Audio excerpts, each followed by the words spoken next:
The first warning the ingathered forges ever received from the human ship was not a threat. It was a number.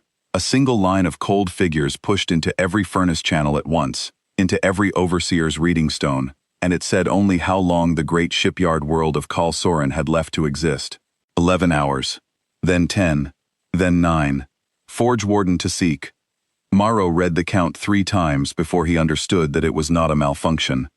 He stood on the high gantry above Berthing Trench 4, where the forges had been pouring war hulls without pause for 900 turnings. Below him, molten metal the color of a wounded star ran in rivers 1,000 strides wide. Cranes the size of mountains lowered ribs of black alloy into casting cradles. Every breath the world took, it made another ship. Kal Soren was not a planet anymore in any way that mattered. It was an engine that happened to have a crust, and Six Morrow was the keeper of its rhythm. He had served the forges for 60 years. He had never seen the count. The count was not a thing the forges believed in. The ingathered did not lose worlds. They consumed them. That was the whole shape of their faith. If a thing so practical could be called faith, a world was raw material wearing a thin coat of life. You stripped the life, you melted the coat, and you poured what was left into hulls that went out and found the next world. 900 turnings of this. 41 worlds eaten down to bare iron and left as cooling slag balls drifting in their own dead orbits. The forges did not turn worlds to wastelands as an act of cruelty. They simply finished eating, and a wasteland was what was left on the plate. So when the count appeared, the overseers of Kal Soren did the only thing their training allowed. They reported it upward, and they kept pouring. Skake Morrow sent for the readings. The reading stones told him a ship had come into the outer dark, far past the mining moons, a single hull holding still against the stars. It had not fired. It had not spoken in any voice they knew. It had only sent the count, and the count, when they ran it against their own war tables, was an answer to a question no one had asked. The question was, how long will Kal Soren keep making ships? The answer was 11 hours and falling. It was a strange thing, that number, and the strangeness of it kept the overseers turning it over while the rivers ran below. It was too precise to be a boast. A boast rounds. A boast says soon, or your end is near, or you will burn. This said 11 hours, and then it ticked. And it was 10 hours, and 59 of the forge's small measures, and it kept ticking with the patience of a thing that had already done the arithmetic, and was simply waiting for the world to catch up to a result it had reached long ago. Tosco Morrow had spent 60 years in the company of furnaces, and he knew the difference between a fire that rages and a fire that has been banked low on purpose, because the keeper knows exactly how long the metal will take. The ship in the dark was the second kind. That, more than any weapon, was what first put the cold in him. A younger overseer beside him, a thin-shelled creature named Vel Osu, who had not yet seen a world eaten, made the sound the ingathered made instead of laughing. "One ship," Vel Osu said. "We have 9,000 in the cradles. We launch 400 a day. Whatever it is, we will pour it under." Tisk Morrow did not answer at once. He was old enough to be careful with the word one. He had read the war histories the forges did not like to keep, the ones kept in the deep stone where the overseers were not encouraged to look. There were 3 or 4 lines in those histories, buried among the long lists of conquests, where the ingathered had met a thing that came as one and left as a number too large to pour under. He had always assumed those lines were errors, the way an old book gathers errors, a copyist's slip, a story that grew in the telling. Now he looked at the count on his reading stone, 8 hours and falling, and he was no longer certain that any of those lines had been errors at all. Perhaps they had been warnings. Perhaps the forges had simply chosen, as the forges always chose, to read a warning as a flaw in the record and pour on. "You have not seen a world eaten, Tisk," Morrow said to the young one. "When you have, you will learn what I learned. The most dangerous thing in the galaxy is not a fleet. A fleet you can count, and anything you can count, you can pour under. The most dangerous thing is a single object that already knows the ending. That is what a count is, Vel Osu. It is a thing that has stopped fighting and started finishing." He gestured at the reading stone. "It is not asking us whether we will die. It is telling us when. The asking is the only part we ever get to argue with, and it has skipped it." Vel Osu did not understand him, not yet. because Velasu had spent his whole short life inside the rhythm of a forge world that had never once faltered. To the young overseer, the order of the universe was simple and proven. The ingathered poured. The galaxy was raw material. A thing in the dark that sent a number was a curiosity, a thing to be poured under like all things, and the only question worth asking was how many hulls it would take. He had been taught that question from the cradle, and he had been taught that the answer was always available, always findable, always payable, because the forges never ran out of hulls, and a thing that cannot run out of hulls cannot lose. He looked at the count on his own reading stone, and he did not feel the cold the old one felt. He felt only impatience, the impatience of a young creature who wants the irritating thing dealt with so the work can go on. Tsuke Maro saw all of that in the young one's stance, and he did not blame him for it, because he had stood exactly so 60 years before, the first time he watched a count appear on a doomed world sky and felt nothing but the certainty of his own side's strength. The difference between them was 41 worlds. Tsuke Maro had stood in the slag of 41 of them. He had watched 41 peoples learn, in their last hours, that the thing they were certain could not happen was happening, that the strength they had trusted was a story, that the universe did not actually owe them the ending they had assumed. He had been the one holding the light over them while they learned it. And now, reading the count, he understood with a slow, sick clarity that he was about to learn the same lesson from the other side, and that the young one beside him was going to have to learn it too, and that there was no kindness anywhere in the galaxy that could spare them the teaching. He gave the order to wake the orbital yards. Around Kalsoran spun a ring of shipyards, 40 of them, each a city of scaffold and flame where the poured hulls were finished, armed, and crewed. The ring held the forge world's true strength. 2,000 finished warships floated in those yards at any moment, and they could be flung outward in a tide. Tsuke Maro had them lit and turned outward. Every gun port opened, every drive warmed, all of it aimed at the small, cold place where the single ship waited. It was, he would think later, the most ships ever aimed at one target in the history of the ingathered. 2,000 finished hulls in the ring, 9,000 more in the cradles below, half-born, that could be rushed to flight if the count demanded it. The whole eating engine of Kalsoran, the pride of the forges, all of it pointed at a hull that had not yet so much as raised its voice. There was a comfort in the sight of it. The overseers felt the comfort, and Tsuke Maro felt them feel it, the way a keeper feels the rhythm of his world steady around him. 2,000 guns. Surely 2,000 guns were an answer to any single thing that had ever crossed the dark. The human ship answered the array of 2,000 guns with a second number. It did not fire. It sent a figure into the reading stones, plain and patient, and the figure was the count of forge worlds the ingathered still held. 40. The human ship knew there were 40. It should not have known that. The location of the forge worlds was the deepest secret the ingathered kept, the thing they guarded above their own young, because a being that knew where the forges were could in theory put out the fires that fed the whole devouring tide. The forge worlds had no names. They were never spoken of in the open channels. Their coordinates were carried in the heads of the concordance alone, and the concordance did not write them down, and the concordance did not lose them. And the human ship knew. It listed them. Not by name, the ingathered gave their forge worlds no names, only by the cold coordinates of their burning.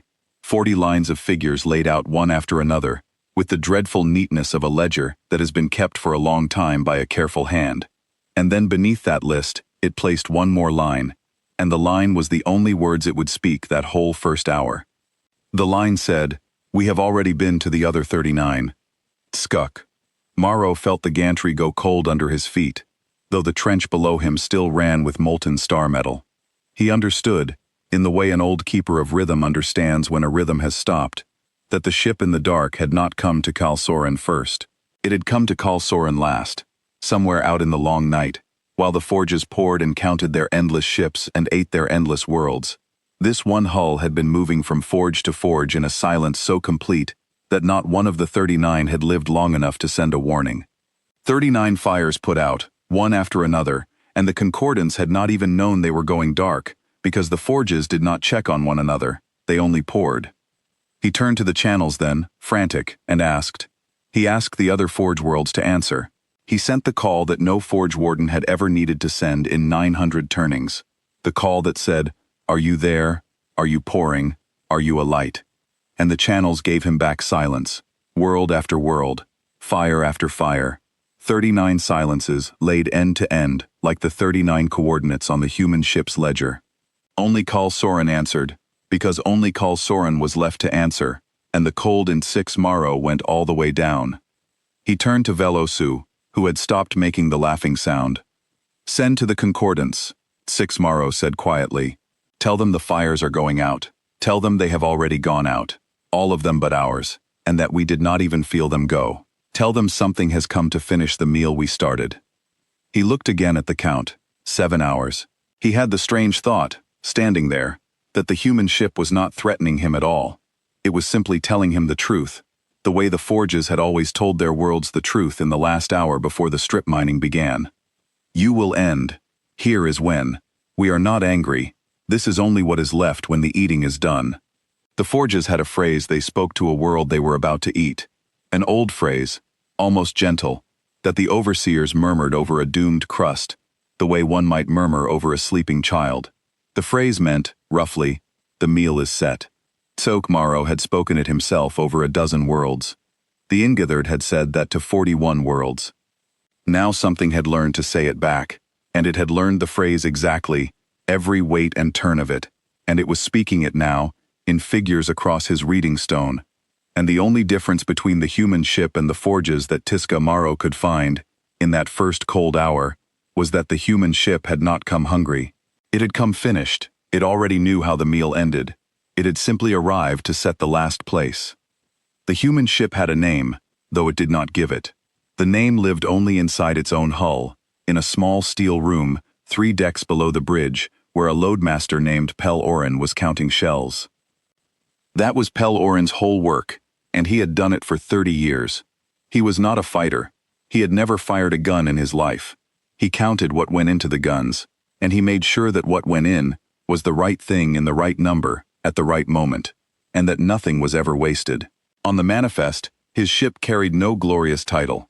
The crew called it the Last Furnace, because it was the last ship out of a yard called the Cinder Watch that had built it from the hulls of worlds the forges had eaten, and because every other ship from that yard was already ash. Pel Orin liked the name. A furnace did not hate the metal it melted. It simply did the work it was made for, all the way down, and then it cooled. He stood now in the shell vault with his reading board, and on the board were the same counts the forge warden was watching, only inverted. Where Tuskake Morrow saw a clock running down to the death of his world, Pel Orin saw a checklist running down to the moment the work would be finished. 40 forge worlds, 39 done. 1 left, the largest, the loudest, the one called Kal Soren in the forge tongue that the last furnace had learned by listening to 39 worlds die. The vault around him was the quietest part of a quiet ship. Other vessels filled the time before a fight with noise, with drums of talk and the clatter of crews moving to stations. The last furnace did not. Its people had learned, over the long campaign, to wait the way the loadmaster waited, in a stillness that was not fear and was not calm, but was something the forge tongue had no word for, and the human tongue called readiness. They had been getting ready for 900 turnings, in a sense. Most of them had simply been born too late to know it yet. There was a wall in the shell vault that Pel Orin had built himself, over the campaign, and on the wall were 40 marks. 39 of them were finished, drawn closed, each one a forge world whose fires the last furnace had put out. He did not write the coordinates, and he did not write a tally of the dead, because the dead were the forge's arithmetic, not his. He wrote only the date the fire went dark, and beside it, the count of shells the work had taken, because that was the loadmaster's part of the record, and because a man who has spent his life refusing to waste keeps an honest book even of the things he is not proud of. 39 fires. The 40th mark was open. He had drawn the top stroke of it before the ship ever reached Kal Soren, the way a careful man addresses an envelope before he writes the letter, and he had been waiting all the long approach to close it. He looked at the open mark now, and then at the count on his board, and he did the small private sum he had done before each of the 39. Not how many would die, how many would never have to. Each forge that went dark was 1,000 raids that would never sail, 10,000 worlds that would never be eaten, a future of slag that simply would not happen, because the engine that made it had cooled. That was the only count Pellorin allowed himself to feel. The rest he wrote down and did not feel, because a loadmaster who lets himself feel the full weight of his book cannot lift the next shell, and the next shell was always the work. Loadmaster. The voice came down the pipe from the bridge. It was the captain, a steady gray man named Dane Halloran, who had commanded the last furnace since the Cinder Watch first lit its drive. They've turned the ring on us. 2,000 hulls, all guns out.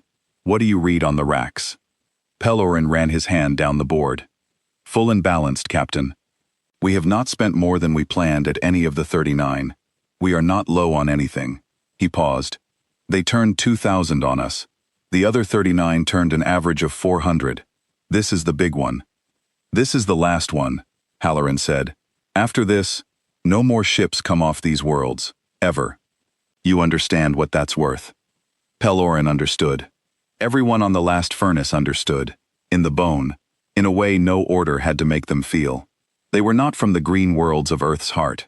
Every soul aboard the ship had come from a world the Ingithard had eaten, or from the children of one. Pellorin himself had been born on a colony called Sephron's Reach, 11 million people on a blue-edged plain, and he had been 4 years old when the Forges came and stripped it. He did not remember the plane. He remembered the slag ball, gray and smoking, from the deck of the ship that carried the survivors away. 40,000 of them out of 11 million. That was the number Pellorin had counted first in his life, before he ever counted a shell. 40,000 out of 11 million. He had carried that ratio his whole life, the way another man might carry a name. He had not made it a wound, exactly. He had made it a measure. When people asked him, in the long years at the Cinder Watch, why a man who had never fired a gun would give 30 years to a ship of war, he told them the truth, which was that he was not giving them to a ship of war. He was giving them to a count. He wanted, before he was done, to put a number on the other side of the ledger from 40,000 out of 11 million. He wanted to subtract. He had decided, somewhere very young, that he would spend his life as a subtraction against the Forges, and that the day the subtraction came out, even he would put down his board and rest. So when the order came to build a ship out of dead worlds and send it to put out the Forges one by one, the line of volunteers had stretched around the Cinder Watch 4 times. They had not lacked for crews. They had lacked for room. The hard part of building the last furnace had not been finding people willing to fly it.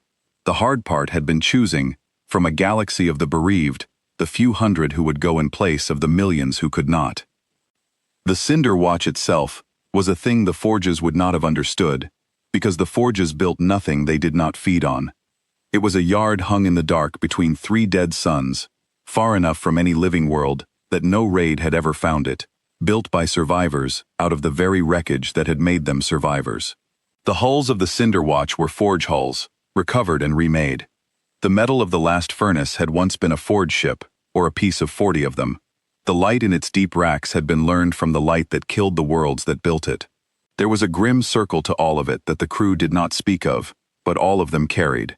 The knowledge that they were going to end the Forges with the Forge's own leavings, that the eating tide had, in a sense, been quietly building its own executioner, for 40 years, out of the parts it threw away.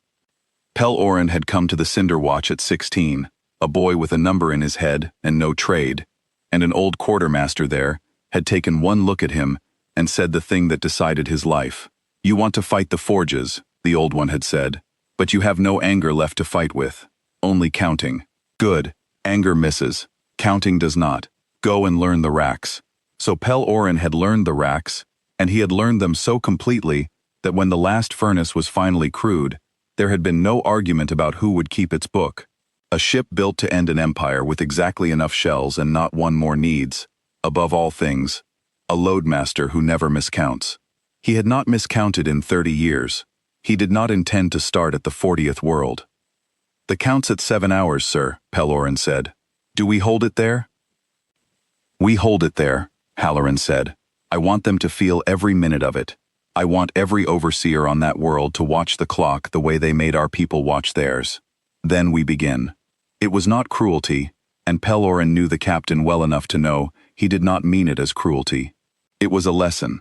The Forges had always told their worlds the ending in advance, had always set the count and let it run, because a doomed world that knows the hour stops fighting and starts grieving, and a grieving world is easier to pour. The humans had simply turned the method around. They would let Kal Surun feel what every eaten world had felt, the slow, certain weight of a clock that does not stop, so that the last keepers of the forges would understand, in the only language the forges had ever used, exactly what they had done 41 times. The count was not a weapon, it was a mirror held up early, so that the world could see its own face before the end. The forge world tried to kill them before the clock ran out. Of course it did. Tusok Maro, watching from his gantry, would not have called it an attack of fear, but Pelorin, reading the racks, knew fear when he saw it spend itself. The orbital ring flung its first wave, 300 finished warships peeling out of the yards in a wedge, meant to swallow the single hull whole. 300 against 1. In the war tables of the Ingathard, 300 against 1 was not a battle. It was a courtesy, a rounding error, the amount of force you used when you wanted to be sure. The last furnace did not run, because it had not come to run.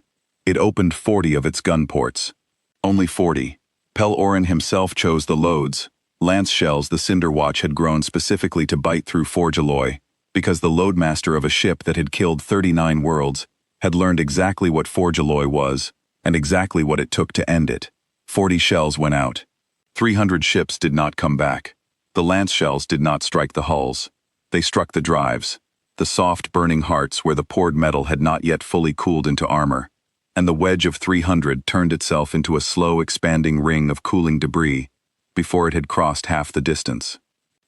Tusk Maro saw it from the gantry and did not believe it. He had the readings run again, 40 shots, 300 dead. He had never in 60 years seen a ratio his reading stones refused to round. He had the figures pulled apart, shot by shot, and what he found broke something in him that had been whole for 60 years. Every one of the 40 shells had struck a different ship, and every one had struck it in the same place. The drive coupling on the lower aft quarter where the casting cradle held the hull last, and the metal cooled slowest. 40 ships, 40 couplings, 40 deaths. And then the chain, the 39 ships behind them that had died not from the human shells at all, but from the debris of the 40, because the wedge had been packed too tight, and the dying drives had taken their neighbors with them. They are firing at the seams, Velasu said, very quietly, looking at the same readings. Forge Warden, they are firing at the casting seams. They know where the hulls are weakest before the hull does. That was the thing the Ingathard had not understood, and would spend their last hours understanding. The last furnace was crewed by people who had been made by the forges. Not made loyal, made knowledgeable. To kill 39 forge worlds, the humans had not learned to fight the Ingathard. They had learned to be the Ingathard, in reverse. They knew how a forge world poured a hull, because they had stood in the slag of 41 such worlds and read the bones. They knew the cooling time of every alloy. They knew that a ship 2 days out of the cradle had a heart still soft enough to lance, and a ship 2 years finished had armor that would shrug off a direct strike, but a drive coupling that ran hot and thin. They did not waste shells on armor. They put every shell into the one place the forges had not yet thought to protect, because the forges had never needed to. No one had ever lived long enough to teach them where they were soft. It had taken the humans 40 years to learn it. That was the part the Ingathard would never fully grasp, because the Ingathard measured everything in pores and turnings, and never once in patience. For 40 years, in the yards of the Cinderwatch, the survivors of the eaten worlds had taken the wreckage the forges left behind, and studied it. Not to mourn it, to read it. They had recovered the cooling slag of strip-mined worlds, and the broken hulls of forge ships that had been lost in raids, and they had cut them open, and measured the grain of the metal, and learned the temperature at which a casting seam goes brittle, and the exact hour in a hull's life when its drive coupling is most exposed. They had built whole institutes around a single dead forge ship. They had spent a generation learning the anatomy of a thing the forges themselves had never bothered to know, because the forges had never had a reason to look at their own work and ask where it would break. There was a bitter symmetry in it that the humans had felt all through the long study, and it was this. The forges had learned to eat worlds by looking at worlds the way a butcher looks at a body, asking only where the meat is and how to get it out. They had never once turned that same gaze on themselves. Why would they? Nothing had ever stood over a forge ship the way a forge ship stood over a world. So the Ingathered had poured 100,000 hulls and never asked the one question that any creature being hunted asks first, which is, where am I soft? The humans, who had been the meat for 900 turnings, knew that question in their bones. It was the only question the meat ever gets to ask, and so the humans had asked it of the forges, patiently, for 40 years, until they could answer it better than the forges could answer it of themselves. The hunters had never learned to be hunted. The hunted had learned nothing else. That gap, 40 years wide, was the whole of the war, and Kal Soren was about to fall into it. And the forges had handed the humans the rest too, without ever meaning to. In their pride, the Ingathered broadcast their pores across the open channels, the proud announcement of each new hull, the boast of the tide's growing strength, because boasting was how the eating tide kept its worlds afraid. For 40 years, the Cinder Watch had simply listened. It had counted the boasts. It had learned how many hulls a forge could pour in a turning, and how long a hull took to cool, and how many cradles a world like Kal Soren ran at once. The forges had told the humans everything, slowly, in the language of their own arrogance, and the humans had written it all down in an honest book, and built a ship to match it. The Ingathered had spent 900 turnings teaching the galaxy to fear them. They had never noticed that fear, when it survives, becomes study, and study, given long enough, becomes a furnace. Pelorin counted the spent 40 back onto the board, drew them down, and noted that the rack was still full and balanced. 300 for 40, Captain, he said up the pipe. We can do that 200 more times before I have to even think about it. We won't need 200 more times, Halloran said. Bring us in.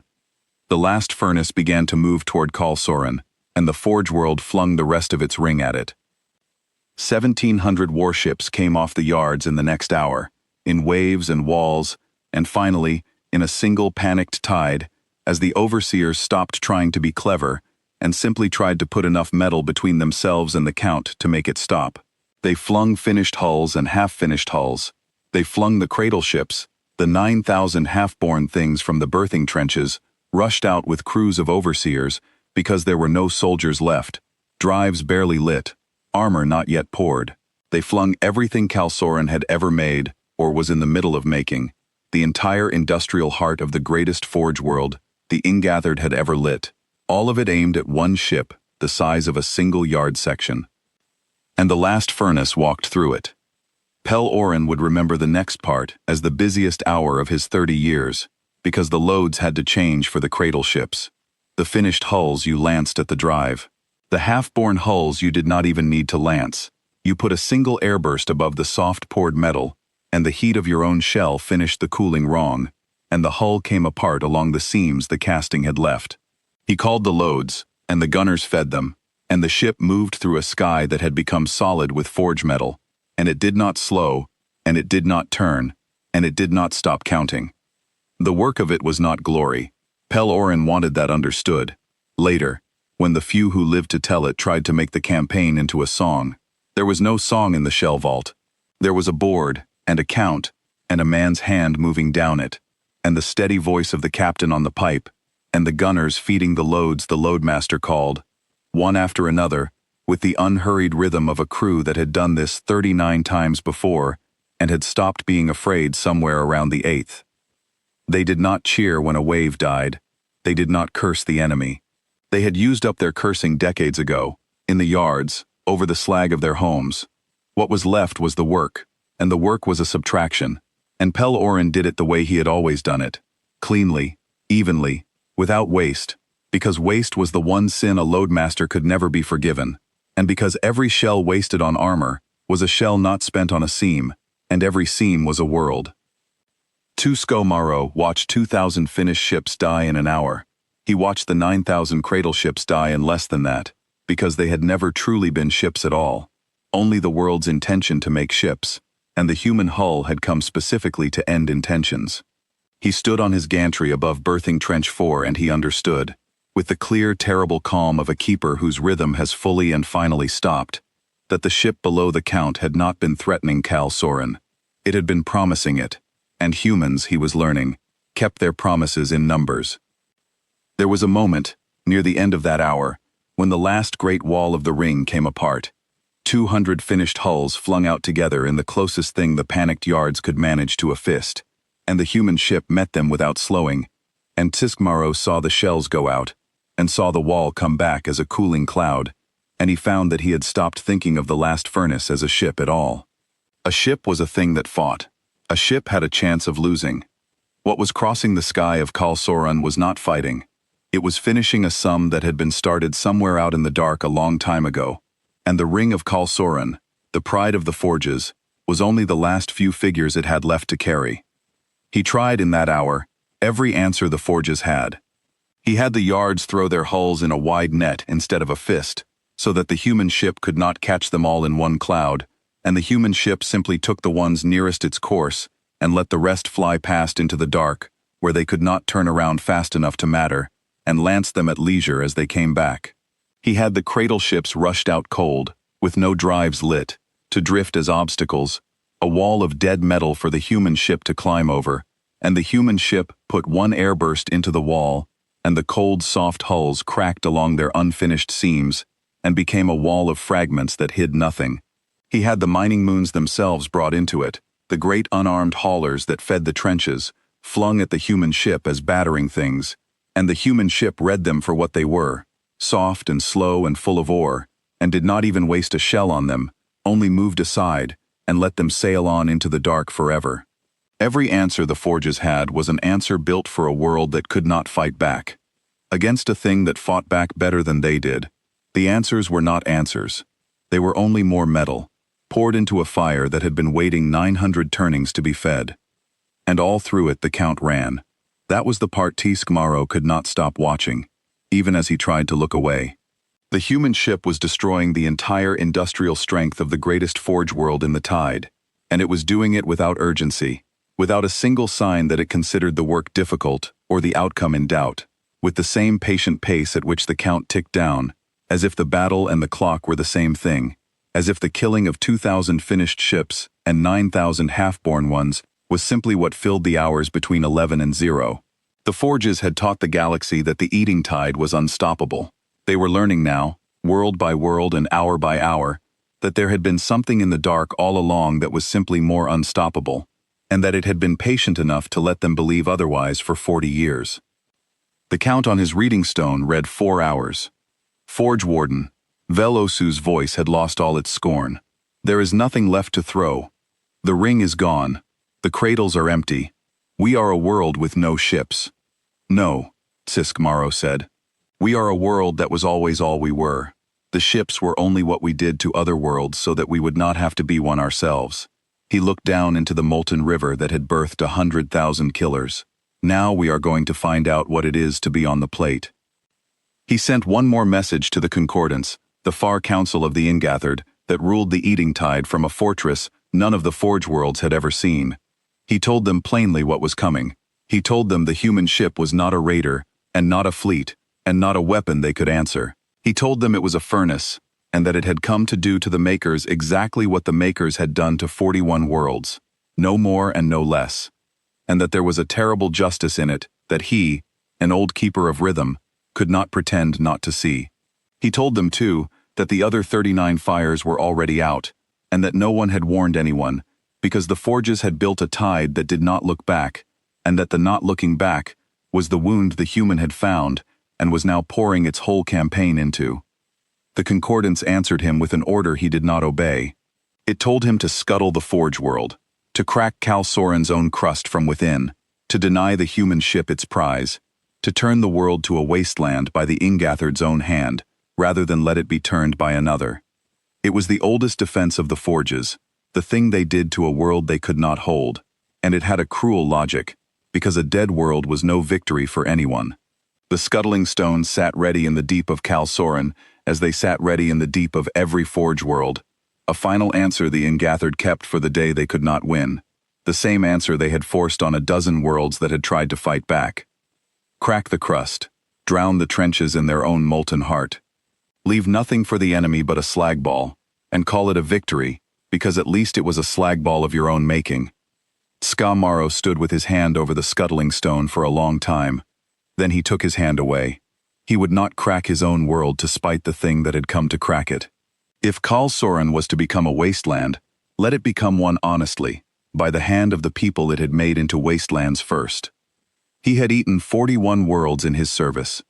He found, in the last hours, that he did not have it in him to eat the 42nd himself, even to win. He had murmured the meal is set phrase over a dozen crusts. He discovered, with his hand drawn back from the stone, that he could not bring himself to murmur it over his own. There was a line in him, after all, buried under 60 years of pouring, and the human ship had found that too, the way it found every seam. He sent that refusal to the concordance, plainly, with no apology in it. Then he turned off his reading stone, so that he would not have to watch the count reach 0, and he waited on his gantry for the furnace to come. Around him the trenches still ran, the cranes still moved on their old patterns, the world still poured out of habit into cradles that would never be filled. It was, he thought, the most honest hour Kal Soren had ever lived. For the first time in 900 turnings, the great engine was making ships for no one, against nothing, into a future it no longer had, and there was a strange, clean grief in watching it do the only thing it knew how to do, all the way to the end, like a furnace that keeps its heat long after the last metal has been poured. The concordance did not let one forge world die alone. That was not mercy.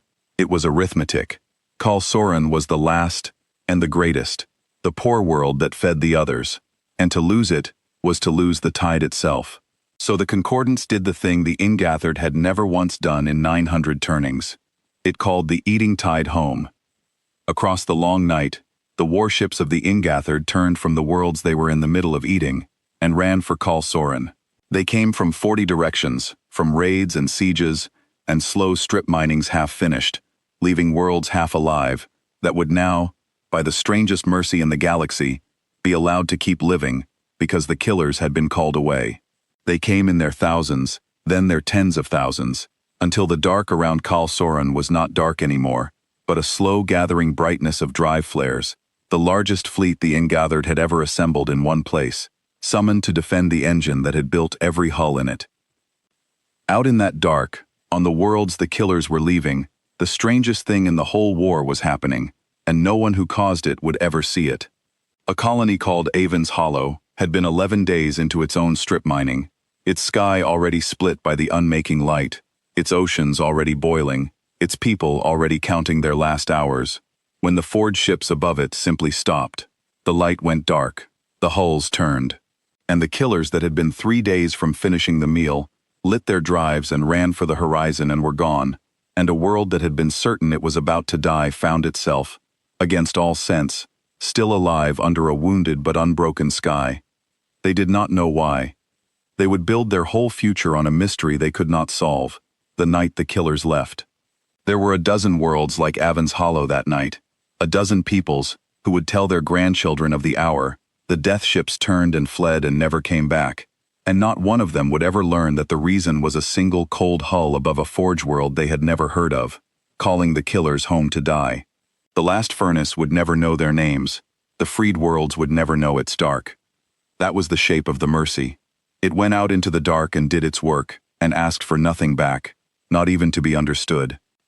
Tuskob Morrow turned his reading stone back on when he felt the gantry tremble with their arrival, and he wept, in the way the ingathered wept, which was to go very still. 60,000 warships. The concordance had emptied the whole tide. Every hull the forges had ever poured and not yet lost, gathered above one world, to face one ship. He thought, for 1 hour, that it might be enough. He let himself think it.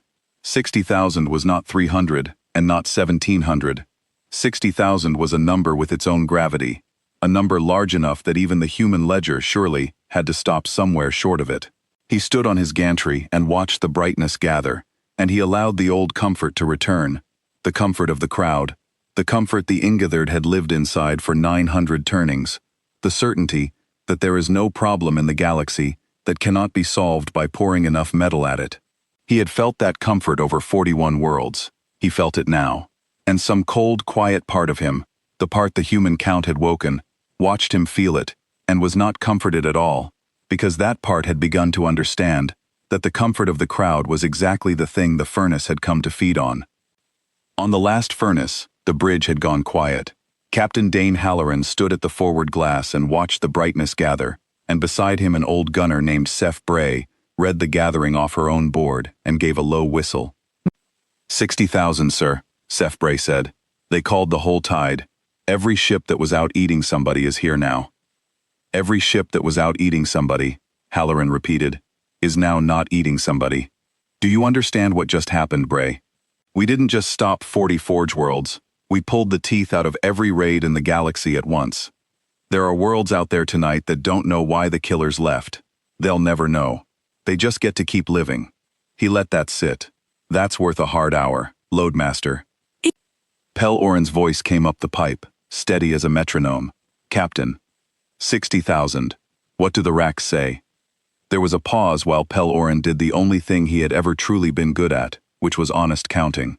The racks say it's a long hour, Captain, not a lost one. We came loaded for 40 worlds and we spent 39 of them careful. We have more than half our specialized rounds left, the lance shells and the seam bursts both. 60,000 ships sounds like the end of the world. He paused, and on the pipe you could almost hear him drawing the numbers down. But it isn't 60,000 armored ships. The tide came running. They came hot off their raids, half of them with drives still cooking, and armor stripped from 100 fights. They came in a hurry, in a wall, with no order to it. They're not a fleet, Captain. They're a crowd, and a crowd packs tight. Say the rest, Loadmaster. A crowd that packs tight, Pel Oren said, is one target wearing 60,000 faces. We don't have to kill them one at a time. We never did. We just have to make one of them come apart in the middle of the others, and let the Forges do what the Forges do best, which is set their own work on fire. Halloran almost smiled. Set them up, Bray. It was, in the end, a question of geometry, and Pel Oren had spent 30 years thinking in geometry. He had watched the tide on his board the way a stonemason watches a wall, looking not at the stones but at the joints, not at the strength, but at the place where the strength turned into weight. 60,000 hulls bearing down on one point, each of them strong. Each of them, alone, a thing that could fight, but together, packed into a sphere by their own eagerness, by the simple animal hunger of every captain to be the one whose hull struck the famous ship. They became something the Ingathered had never once had to reckon with. They became a single object too dense to move, a thing with no inside and no outside, a crowd that had given up every captain's freedom in exchange for the comfort of the mass. And a thing like that, Pel Oren knew, did not need to be killed. It needed only to be lit. The last furnace stopped running and let the tide come to it. That, more than anything, was the thing the Ingathered could not parse. 60,000 ships bearing down, and the human hull simply held still in the dark above Kal Soran's burning ring, and waited, the way a furnace waits for the metal to be poured into it. It opened no ports, it sent no count, it only waited, and the tide, smelling a kill, did exactly what a crowd does when it thinks the thing it is chasing has finally given up. It rushed.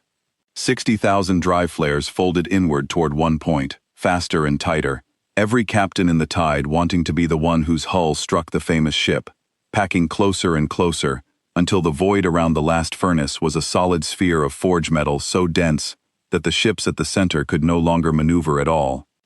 That was the moment Pel Oren had been counting toward since the first of the 39.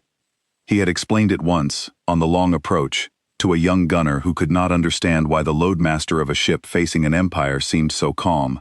The boy had asked him whether he was ever afraid of the numbers, of the thousands and tens of thousands, and Pel Oren had set down his board and answered him honestly, because the boy deserved honesty more than comfort. I am not afraid of large numbers, he had said. A large number is the easiest thing in the galaxy to defeat, because a large number cannot think. It can only do the one thing large numbers do, which is gather. The Forges have spent 900 turnings teaching themselves that gathering is strength, so they will gather. They will always gather, because it is the only thing they know. And the moment they gather close enough, they stop being many ships and become one large soft target, wearing many hulls. The only number that frightens me, the loadmaster had told the boy, is the number one. One ship, flown with sense, holding its distance, refusing to gather. We would have a hard time against 100 of those. We will never have a hard time against 60,000 of the other kind. And the boy had not believed him, because the boy had not yet seen it. and now the boy was at his gun and about to. "Now, Loadmaster," Halloran said. Pel Orin did not order 1,000 shots. He ordered 6. 6 seam bursts, the loads grown for half-born hulls, the ones that finished a soft pour wrong and turned a cooling ship into a bomb of its own bad metal. He had chosen the 6 targets an hour ago, the 6 largest cradle ships in the heart of the tide, the ones rushed out of Kal Soren's own trenches with their drives still molten. The last furnace put 1 seam burst into each, and the 6 soft hearts came apart not as wreckage but as heat, blooming outward into a tide packed so tight that there was nowhere for the heat to go but into the next hull, and the next, and the next. The ingathered had built their ships to burn. That was the whole nature of a forge hull, a thing of barely cooled star metal that ran hot by design, because heat was cheap, and armor was expensive, and the forges had never met an enemy who lived long enough to make them choose differently. Pack 60,000 of them into a sphere too tight to turn, and set 6 of them alight in the center, and the fire did not need the human ship's help anymore. It ran outward through the crowd faster than any drive could carry a hull clear, hull touching hull, heart lighting heart, the tide setting itself ablaze along the very seams the casting had left, exactly the way the Loadmaster had known it would, because he had spent 41 worlds learning precisely how forge metal dies. Skuk Morrow watched 60,000 ships consume one another in the dark above his world, and he understood the last and worst truth of the ingathered, the one the forges had never written in any history. They had built a tide that could only be a crowd, because a crowd was all that eating ever made. They had never needed to learn to hold a line, to keep a distance, to fight as anything but an overwhelming mass, because nothing they had ever met survived long enough to make them learn. Every world they ate taught them the same lesson, that more was always the answer, that the crowd always won, and so the crowd had grown and grown for 900 turnings, and had never once been forced to ask what it would do on the day the crowd itself became the weakness. And the one thing a mass cannot survive is its own heat, turned inward, by a hand that knows exactly where to light it. 6 shots, Velosu whispered, watching the readings refuse to round again. Forge Warden, they killed the tide with 6 shots. They let us gather the whole strength of the ingathered into one place, and then they only had to light 6 of us. They did not kill the tide, Triskamero said. We killed the tide. We always kill the tide. We built ships that burn, and we packed them close, and we called them strength. The human only struck the match. He looked at his reading stone, where the count he had refused to watch had quietly continued, and now it read 1 hour. It struck the match it has been holding for 900 turnings. We just handed it the kindling and called it a fleet. He was quiet a moment, watching the brightness eat itself. We summoned our own end and flew it here ourselves. The Concordance thought it was sending help. It was sending fuel. The human did not have to find 60,000 ships and hunt them across the dark. It only had to wait above the one world they would all come home to, and let our love of the crowd do the rest. The brightness above Kal Soren did not fade for a long time.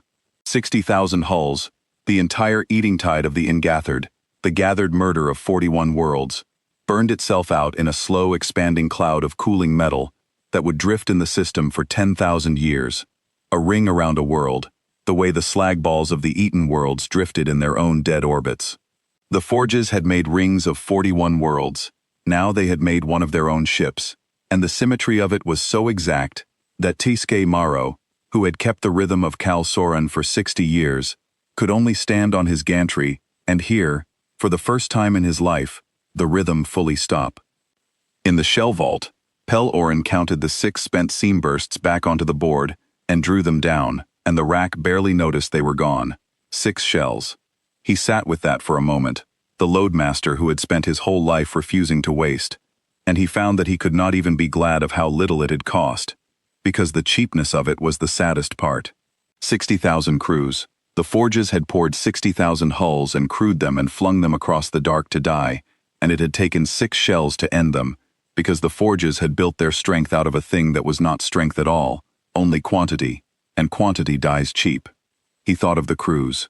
He did not let himself think of them long, because they had been on their way to eat worlds when they were called home, and the worlds they would have eaten were alive tonight because they were not. But he thought of them long enough to write the true cost in his book, which was not 6 shells. The true cost was 900 turnings of a people who had taught themselves that more was the same thing as safe, and had been proven wrong in a single hour by a hand that knew the difference. Below him, the molten river still ran. The world still poured. But there was nothing left to pour into, and no ships left to fling, and no tide left to call. And above the ring of burning, the small cold hull of the last furnace finally moved, down out of the high dark, toward the world that had made every wasteland the humans had ever buried. On the bridge, Halloran watched the forge world grow in the glass. "Loadmaster," he said, "what do the racks say now?" "Full and balanced, Captain," Pelloran said. "We never even reached the bottom of the special loads. 60,000 ships for 6 shots." A long pause on the pipe. "We came to end 40 worlds. We've ended 39 and a tide. There's one world left." "There's one world left," Halloran agreed. "And it's the loud one. The poor world. The one that fed all the others." He was quiet for a moment, looking at the burning ring, the molten trenches, the orbital yards gone dark and empty. They turned 41 worlds to wasteland, Bray, strip-mined them down to slag, and left them spinning dead, so they'd never make anything again, so no one would ever rise up off them and come asking why. "Yes, sir," Seth Bray said. "Then they'll understand," Halloran said. "Exactly what we do next. We don't have to explain it. We're going to speak the only language they ever taught the galaxy, the language they wrote on 41 worlds." He turned from the glass. "Loadmaster, bring the heavy loads up from the deep racks, the ones we never used, the world enders." There was a silence on the pipe then, longer than the campaign had heard. The heavy loads had ridden in the deep of the last furnace for 40 worlds, and had never once been called. Every soul aboard knew they were there.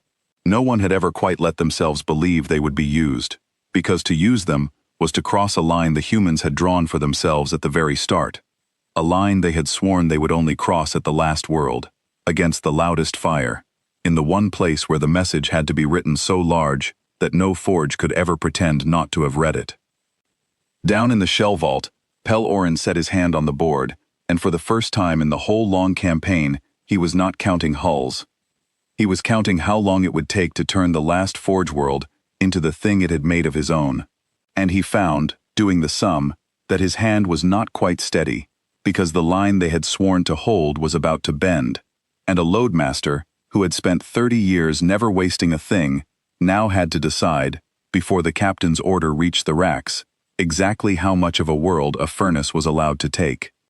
Tisco Morrow had read the histories of the eaten worlds, so he knew exactly what the heavy loads coming up from the last furnace's deep racks were for, and he knew there was no defense against them, because the Ingethard had built those very weapons first. A strip mining did not happen with armies. It happened with a tool the forges called the unmaking light, a beam poured from the same star metal that made the hulls, lowered from orbit onto the crust of a world, and walked across it like a finger across sand. Where it passed, the crust gave up everything. Metal rose out of the ground in glowing rivers, to be drawn up to the cradles. Water boiled away to the void. Air burned off into nothing. The unmaking light did not kill a world quickly, the way a single blow might. It ate it, slowly, methodically, turning living land to molten ore and molten ore to slag, until what had been a world was a smooth gray ball, spinning in the dark with the heat of its own death still glowing in the cracks. The forges had walked the unmaking light across 41 worlds. They had walked it across Sephron's Reach, where a loadmaster named Pelloran had been born, and turned 11 million people and a blue-edged plane into a slag ball that still glowed faintly in its dead orbit 4 decades later. The walking of it was a slow business, deliberate by design, and the forges had never hurried it, because a world that takes a long time to die yields more metal than a world cracked all at once. They had a saying for it, the overseers, the way they had a saying for everything. A patient fire, they said, pours the cleanest. Tsisk. Morrow had said it himself, standing over the slow death of crusts, and had thought it wisdom, and would now hear it for the rest of his short life as the cruelest sentence ever spoken. And the humans, in the yard called the Cinder Watch, had taken the wreckage of those 41 worlds and built a ship, and into the deep racks of that ship they had loaded a thing of their own. Not the unmaking light, something the survivors had made by studying the slag the forges left behind.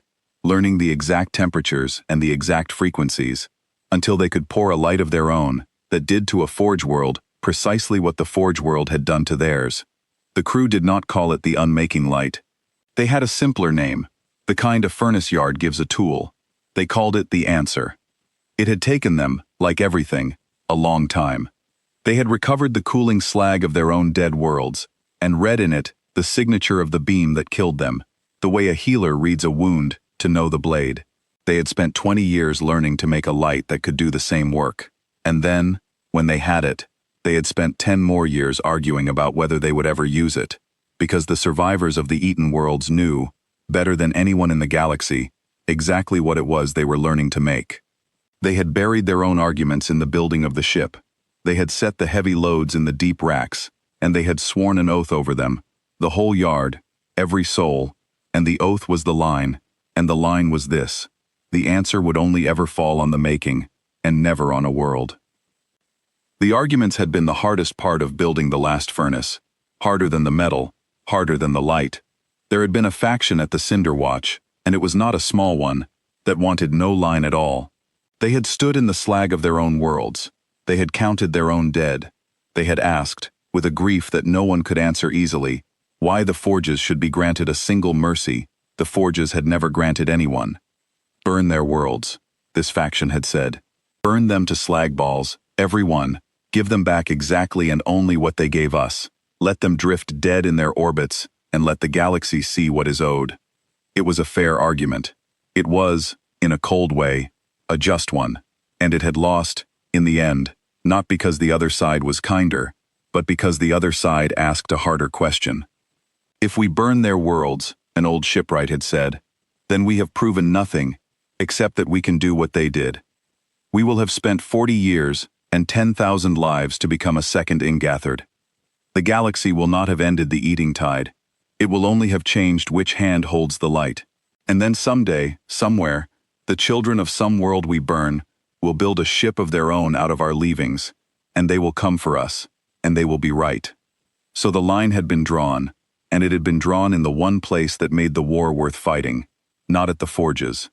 At the worlds, the answer would fall on the making, and never on the world, because the making was the crime, and the world was only the place the crime stood on, and a people that could not tell those two things apart was exactly the people the humans had spent 40 years refusing to become.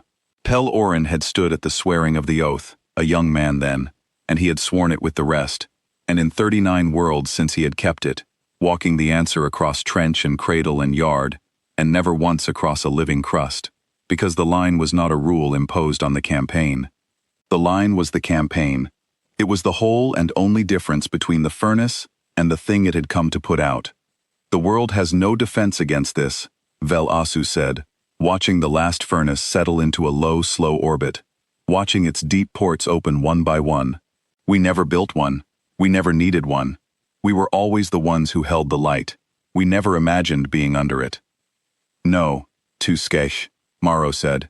We never imagined it. That was our whole strength, and it is why we are going to die. We could not imagine being eaten, so we never learned to flinch, and a thing that cannot flinch cannot be saved. He found that he was strangely calm, the keeper of a rhythm. When the rhythm finally stops, does not panic. He only listens to the silence. Tell the overseers to stand away from the trenches. There is nothing to do at the trenches now. Tell them to go up, to the high gantries, and to watch. If we are to be turned to a wasteland, let us at least be the first of our kind to see how it is done from the inside. Let us be the only forge world that ever understood. The overseers came up to the high gantries of Kal Soren, tens of thousands of them, the keepers and pourers and crane walkers of the greatest forge world the Ingathard had ever lit. And they stood, and they watched the small, cold hull in the low orbit open its deep ports, and they waited for the answer to fall. They did not run because there was nowhere on a forge world to run that was not itself part of the forge. They did not beg because the Ingathard had no word for begging, having never once been on the side of the bargain that needed it. They simply gathered on the high steel, a whole people of makers, and looked up at the thing that had come to unmake them, and waited to learn what it felt like to be a world in its last hour, the thing they had made 41 other peoples feel, and had never had the imagination to feel themselves. It did not fall on them. That was the thing Tusko Morrow had not understood, and would spend his last clear hour understanding. The human ship did not walk its light across the living crust where the overseers stood. It walked it across the trenches. Across the cradles, the yards, the casting pits, the long molten rivers, the mountain cranes, the birthing trenches that had poured 100,000 killers. The answer fell on Kal Soren's industry, and on nothing else. Where the unmaking light of the forges had eaten everything, the living and the made alike, the human answer ate only the making.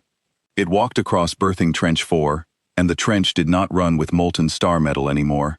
It ran with light, and then it ran with nothing, the casting cradles slumping, the great cranes folding, the poor channels sealing shut as the metal in them died and went black, and would never run again. Tusko Morrow stood on his gantry and watched the engine of his world be unmade beneath him, and he was not touched. The light passed under his feet and ate the trench and left the gantry standing.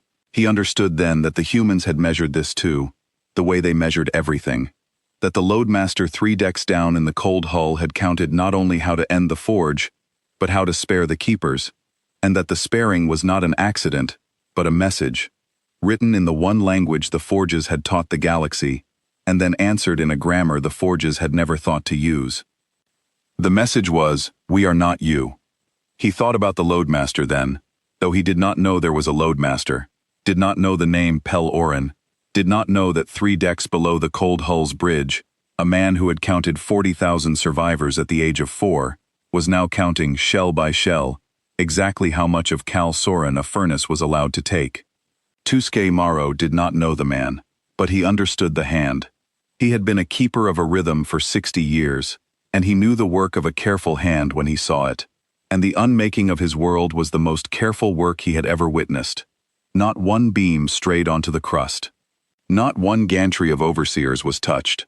The light walked the trenches with the precision of a thing that had been planned for 40 years and rehearsed on 39 worlds, and it stopped, every time, at the exact edge where the making ended and the world began.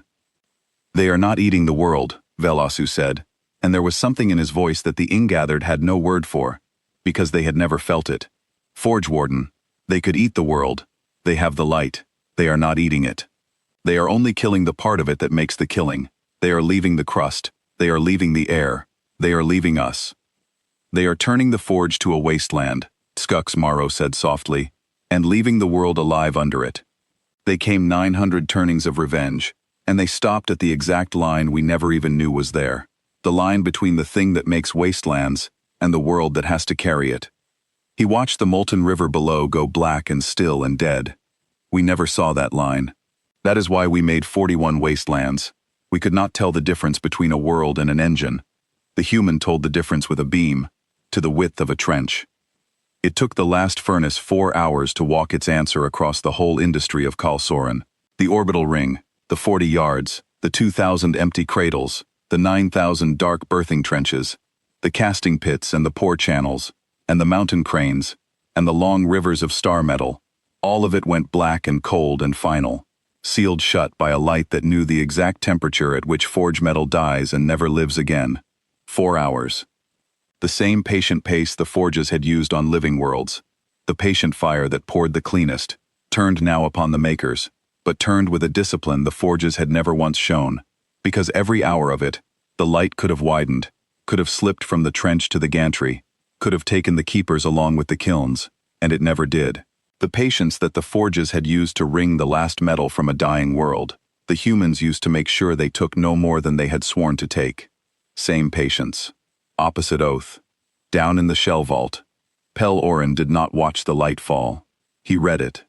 The deep loads had their own counts, their own slow, careful arithmetic, and the loadmaster spent the 4 hours doing the most exacting work of the whole campaign, because the answer was the one weapon on the ship that could break the oath if it was let to. A lance shell that misses is a wasted shell. The answer that misses is a dead world. So Pel Orin called the walk of it stride by stride, edge by edge, reading the map of Kal Soren's making against the map of its living crust, and drawing the line between them so finely that not one beam strayed by the width of a gantry. He had built the map himself, over the long approach, from 40 years of the Forge's own broadcasts, marking every trench and every yard, and, more carefully than any of it, every place where the overseers lived and slept and stood. He had drawn the living parts of Kal Soren in one color and the making parts in another, and he had spent the approach making sure he could tell them apart in the dark, at speed, with a world's whole future riding on the difference. The hardest counting of his life was not the 60,000 ships. It was the 4 hours of making certain the answer killed only the engine and spared every keeper, because the loadmaster who had sworn the oath at 16 was the same man now holding the line at the only world where breaking it would have been easiest to forgive. When it was done, Kal Soren was a wasteland in the only way that mattered.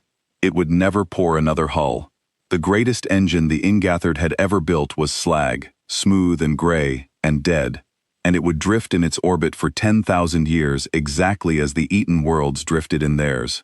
But the crust still held its shape, the thin air still hung, and on the high gantries, tens of thousands of overseers stood alive in the ruin of the thing they had served, spared by the precise mercy of the people they had spent a lifetime turning into wastelands.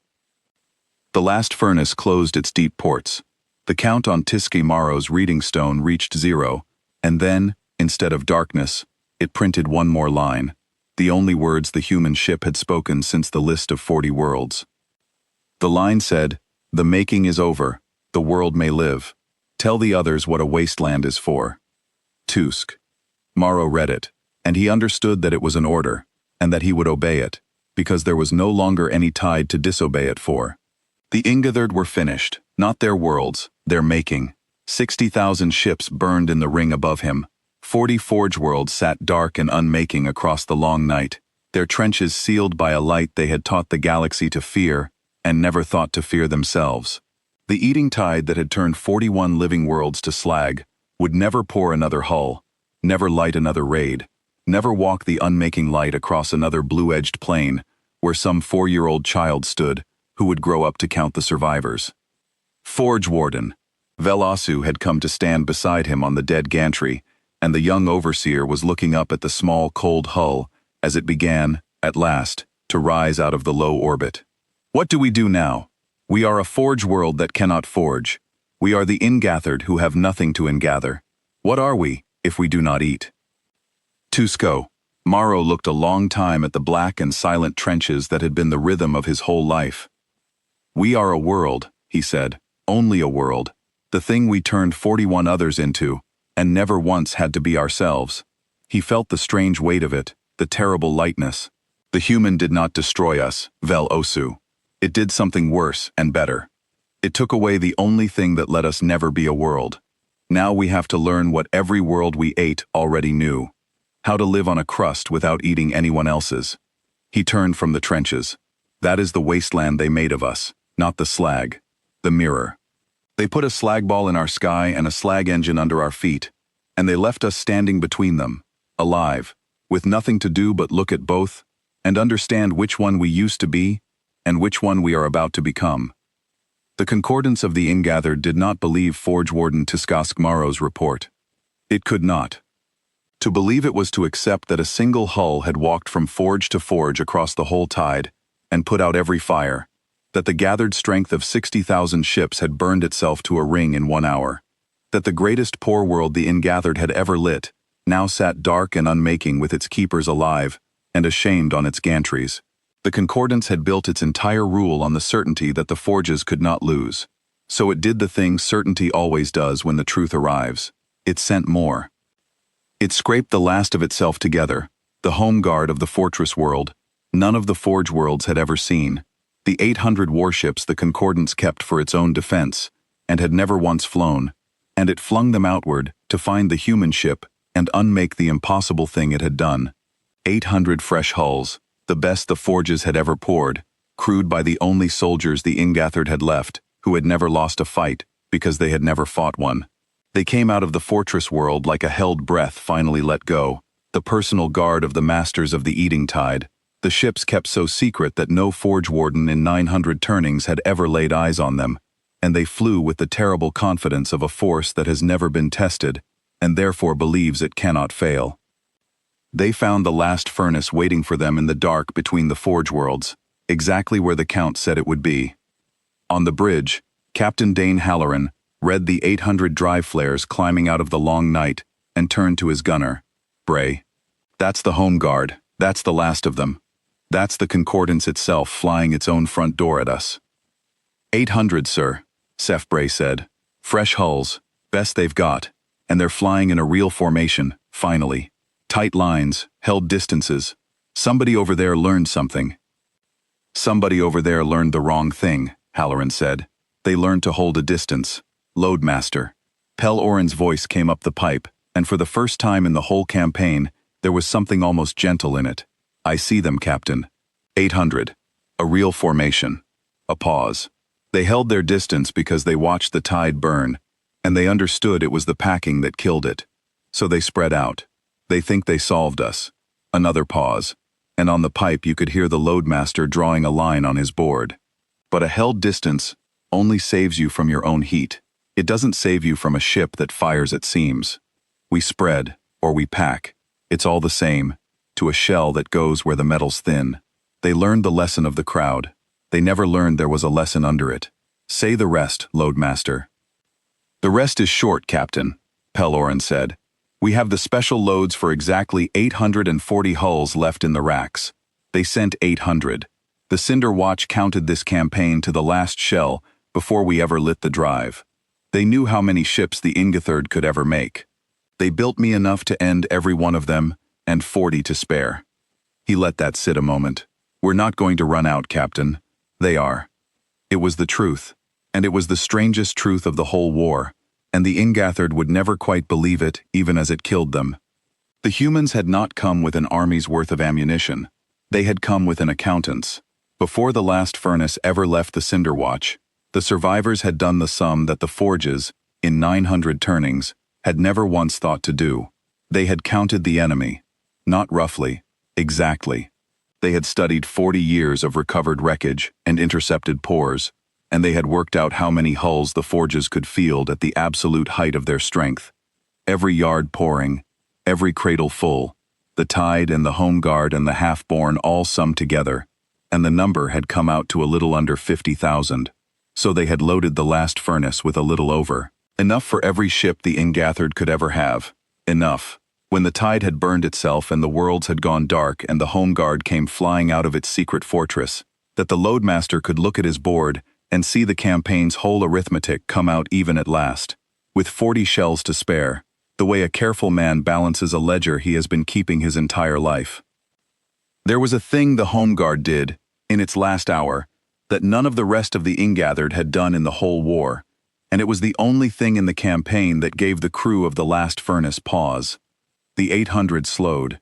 A third of the way across the gap, with the human ship in clear sight and no answer to it that the readings could find, the home guard slowed, and for a long moment, it simply held its distance and did not close, the way a creature that has finally understood it is going to die, stops running, and stands still. They had watched the tide burn. They had read the reports from Kal Soren. They were the only soldiers of the Ingethard who had been given time to understand the thing coming for them before it arrived, and the understanding had reached them, and they had slowed. On the bridge, Seth Bray watched the 800 hold and said, quietly, "They know, sir. They finally know. That's not a charge anymore. That's 800 ships deciding whether to die standing or die running." "Then we'll let them decide," Halloran said. "We don't fire on a fleet that stopped to think. Hold, Loadmaster." And the last furnace held too, the furnace and the front door of the Empire, facing each other across the dark, and for a few minutes, the whole war hung on what 800 frightened ships would do with the only choice the Ingethard had ever been given. They could turn. They could run home to their fortress and carry the understanding back. The human ship would have let them.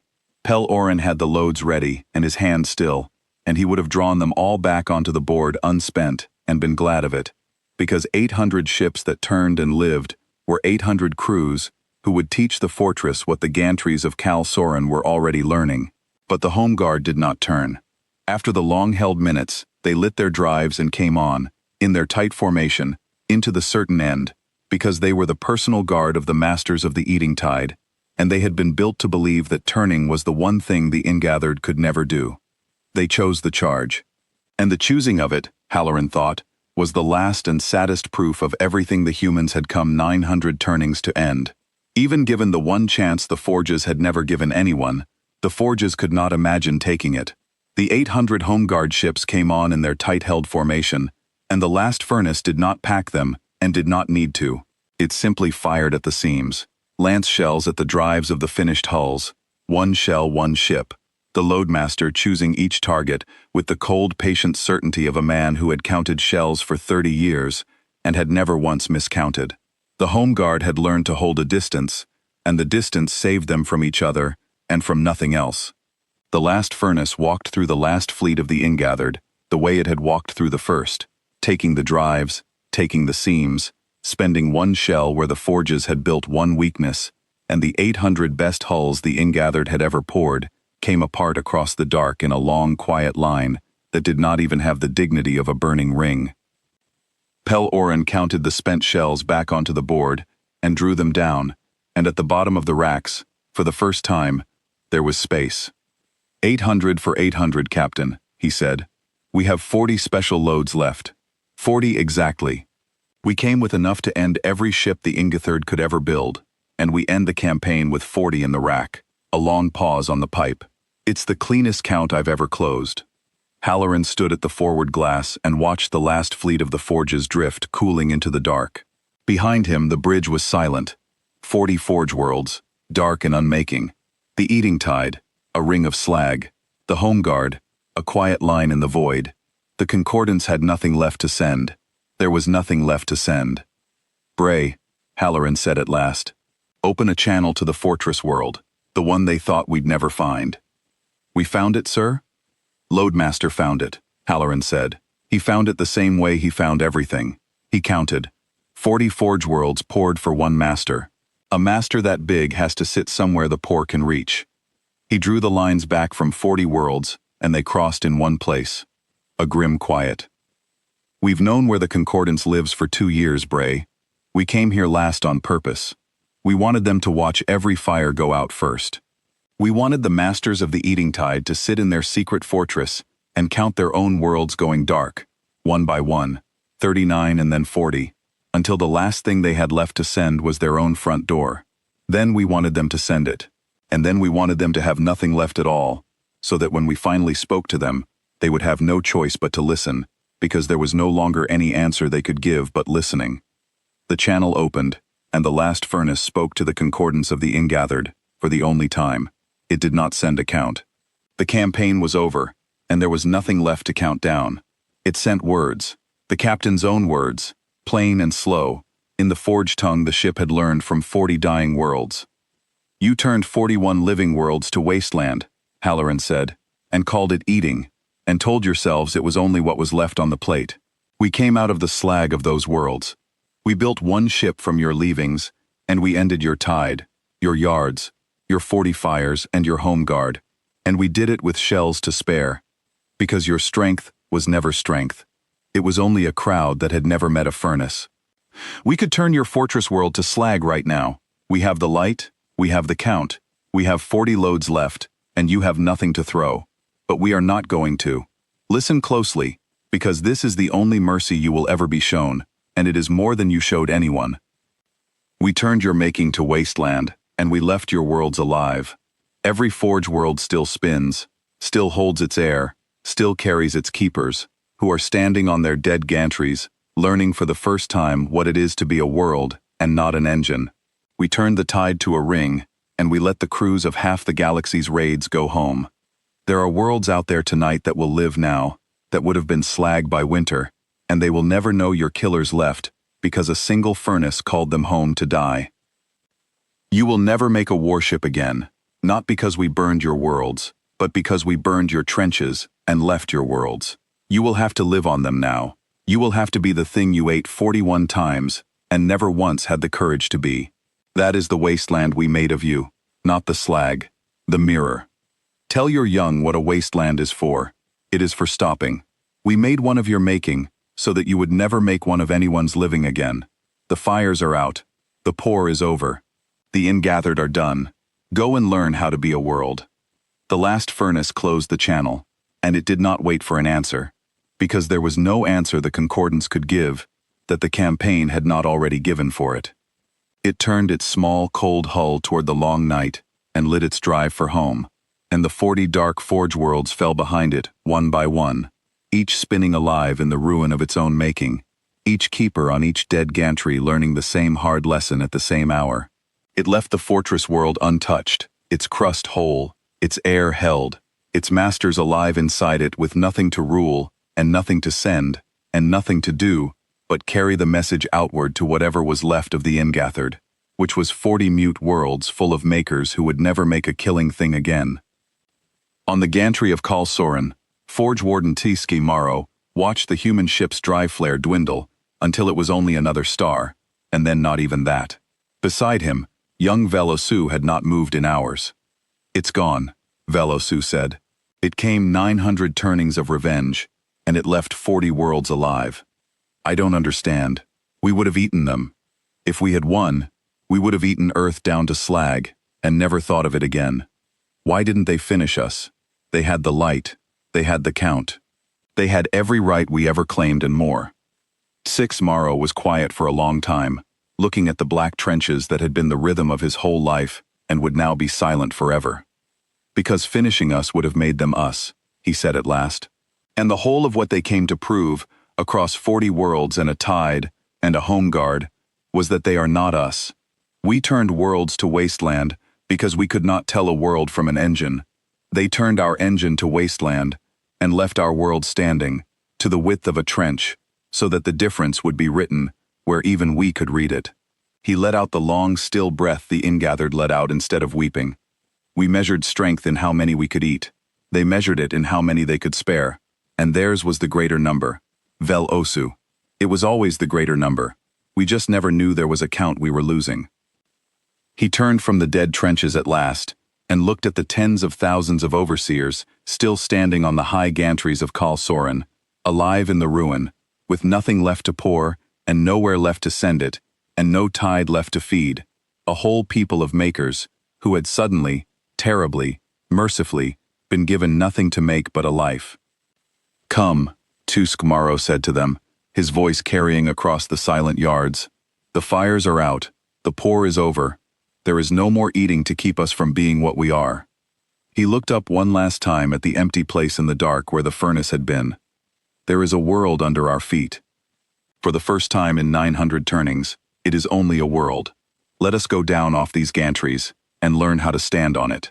And far away, on a small cold ship running home through the long night, a loadmaster named Pel Oren closed his board for the last time. The racks were nearly empty. The count was finished. 40 forge worlds turned to wastelands of their own making, and 40 living worlds left spinning under the ruin, and a galaxy of worlds out in the dark that would wake tomorrow to find the killers gone, and never know why. He had counted survivors once, when he was 4 years old. 40,000 out of 11 million, off the deck of a fleeing ship, watching a blue-edged plane turn to slag. He had carried that ratio his whole life, on the wrong side of the ledger, an old debt that no amount of careful counting had ever been able to balance. He had told himself, very young, that the day the subtraction came out, even he would put down his board and rest. For 30 years, he had not believed that day would come. The debt was 11 million. No furnace could ever burn enough of the forges to pay 11 million back. And even if it could, 11 million dead did not become alive again, because some other number died. He knew that. He had always known it. A loadmaster does not lie to himself about a count. So he did not try to balance the dead. He sat in the quiet of the shell vault and did a different sum, the only one that had ever been worth doing. Not how many he had killed. How many he had saved. 40 forge worlds spared their crusts, spared their air, spared the lives of every keeper who had ever stood on them. The crews of half the galaxy's raids called home and ended, and every world they had been eating left alive, the fortress world untouched. And out past all of that, uncountable, the worlds that would never be eaten now, the colonies and the homeworlds and the small blue-edged plains scattered across the dark that would grow old in peace and never know they had been on a list, never know how close the fire had come, never have to teach a 4-year-old how to count what was left. It was the largest number Pel Corin had ever counted. He could not put a digit on the far end of it, because it ran forward into time, into every season the spared worlds would ever live. And for the first time in his life, every digit of it was alive. He thought of the blue-edged plane he could not remember. He thought that somewhere out in the dark tonight there were 1,000 planes still blue, that would still be blue come winter, and the winter after, and every winter the forges would never come to end. He could not give Sephron's reach back its 11 million, but he had made certain that no other world would ever have to learn the sum he had learned at 4. That was the balance, not even. Better than even. A subtraction that finally, after 30 years, came out on the side of the living. He turned off the light in the vault, and the last furnace carried its small grim mercy home through the dark, leaving behind it 40 mirrors and a galaxy that would never again have to teach a child how to count what was left.